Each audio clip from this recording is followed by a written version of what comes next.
မင်္ဂလာပါရှင်ဒီနေ့နှုံမိုကဖီကောဘလုံးငါခုနဲ့လာမိတ်ဆက်ပေးပါတယ်နံပါတ်1ကတော့အိမ်ကလေးဖြစ်ပါတယ်အလုံးနေရာကတော့ချွန်ပူလီပါမှာရှင်အိမ်နထတသေးလေးရောက်လူအိုတရောက်လူတက်90နှစ်ပါရှင်လာ15000နာရက်လေးရောက်အချင်း900ပါရှင်နံပါတ်2အလောက်ကတော့ပေါင်စုမှာ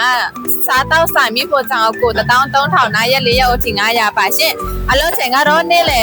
၄နိုင်ကနေည7နိုင်ထိဖြစ်ပါတယ်ရှင်နံပါတ်3အလောက်ကစမုပါကန်ယောက်ျားလေးပေါ့နော်ယောက်ျားလေးနဲ့ရောက်ခွေးတွေကိုရေချိုးပေးရမယ်ရှင်ခွေးအများကြီးနော်12000နာရက်လေးရောက်အထိ900ပါရှင်နံပါတ်